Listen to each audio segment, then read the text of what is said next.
The following may not be suitable for all audiences. Viewer discretion is advised. Firefighters rescue 18 children from fire at children's home in Tacarigua. Teenager detained. 18 children were rescued from what could have been a major disaster as fire broke out at a children's home in Tacarigua early yesterday morning. A 17-year-old child is now in police custody and is being questioned in relation to the fire after a security guard reported that she was seen acting erratically and tugging at exposed electrical wires just before the fire started. The fire, which gutted the top floor of the Children's Authority of Trinidad and Tobago's Crown Street Tacarigua facility, began around 1:30 a.m. yesterday morning.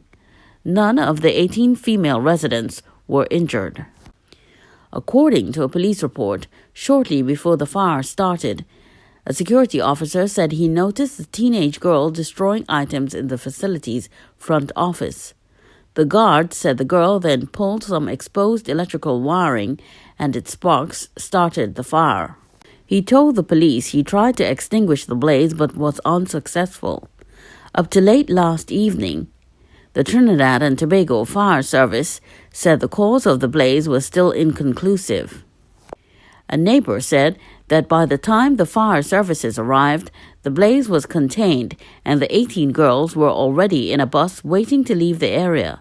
Police said the girls are now at the St. Dominic's Children's Home. Another neighbor said that hours before the fire started, the Child Support Center was visited by other first responders. A resident who wished to remain anonymous said that on Wednesday, screams and shouting were heard coming from the facility. An ambulance and police vehicle soon came to the center, and one person was taken in an ambulance.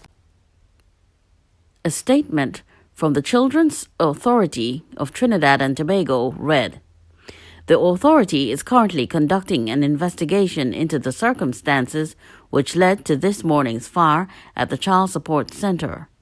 The Fire Services is also conducting its investigation. Therefore, at this time, the authority is not in a position to comment further on the matter." West Indies cricketer Lendl Simmons is the owner of the building.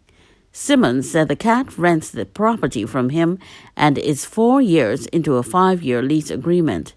Simmons said that he could not put a monetary value on the damage to the building as yet.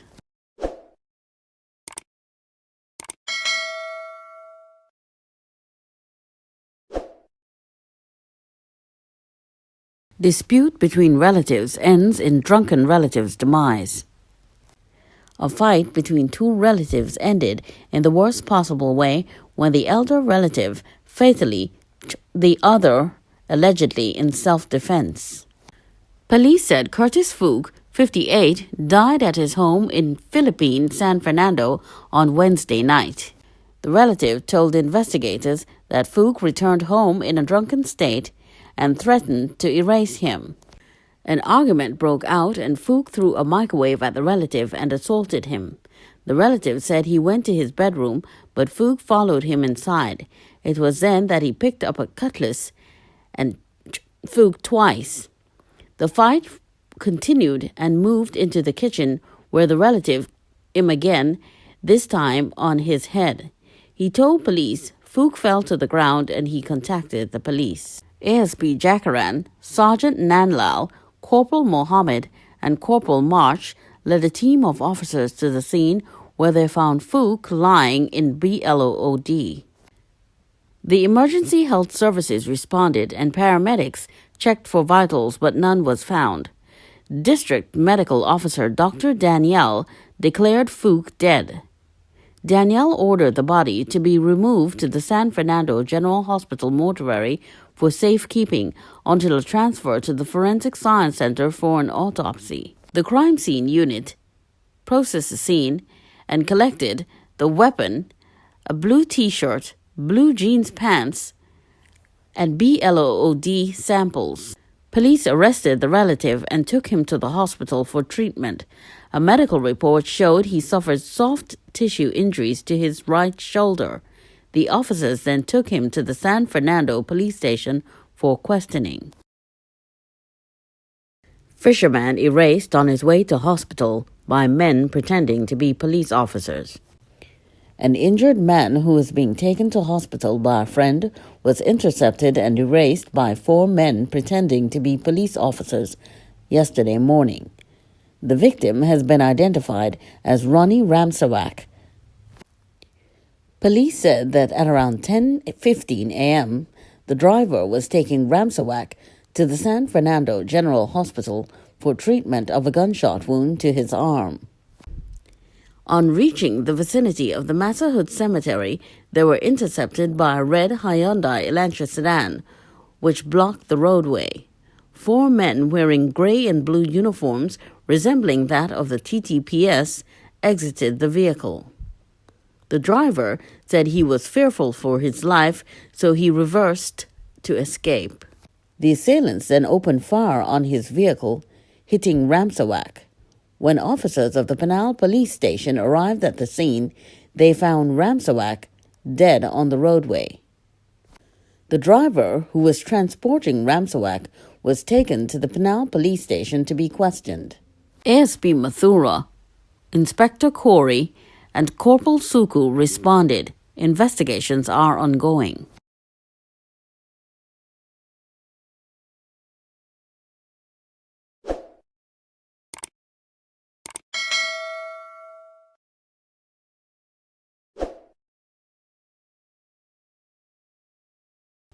Father who smacked schoolboy charged. 39-year-old Nigel Bornes is expected to appear at the Port of Spain Magistrates Court tomorrow, charged with assault occasioning bodily harm. Bornes of Pelican Extension, Morvant, was charged after police investigated an incident where a minor was allegedly assaulted on his way home after school. According to police reports, around 2:35 p.m. on May 16th, a 16-year-old male student was waiting for transportation to go home when he was accosted by the suspect. The man allegedly grabbed the victim and about his body. An investigation was conducted into the reported incident by WAG Sergeant Solomon, which resulted in the arrest of the male suspect. WAG Sergeant Solomon subsequently charged the accused with assault occasioning actual bodily harm yesterday. The investigation was coordinated by Senior Superintendent Winston Maharaj, Superintendent Ramjan, and supervised by ASP Parryman. Investigations are ongoing. Anita Haynes calls on Minister of Transport to repair major pothole in Gasparillo. Tabaquite Member of Parliament Anita Haynes is once calling on the Ministry of Works and Transport to take urgent action and address a rapidly worsening depression along the Bonadventure Main Road in Gasparillo. In a recent letter to the Works and Transport Minister, Haynes said, "The ministry needs to act with a sense of urgency to rectify this issue within the shortest possible time. Please bear in mind that this depression follows an attempt at repairing this very issue approximately 4 months ago." She noted that the collapsing roadway located off the Ragubar Lands outfall has become so dangerous to motorists that the Highways Division of the MOWT cautioned off the area on Wednesday, creating a single lane of traffic. In the letter to Works Minister Rohan Sinanan, Haynes wrote, "While we recognize that this action was taken out of concern for public safety, I am sure you are well aware of the traffic situation in Gasparillo area and can appreciate the impact of traffic flow along the main road as a result of this restriction." She said there have already been reports of minor vehicular accidents as motorists maneuver the single lane at rush hour. She requested the placement of traffic wardens at the location during peak hours, specifically Monday to Friday between the hours of 7 a.m. to 9 a.m. and 2 p.m. to 5 p.m. as an interim solution to manage the traffic flow. With the rainy season well underway, reiterating the need to treat with this public hazard urgently, especially with the rainy season now underway, Haynes said. The road infrastructure throughout the Tabaquite constituency, and this includes residential, rural, and main roads leading to commercial hubs, is in severe need of repair, and I repeat my calls to Minister Sinanan to take action before tragedy strikes.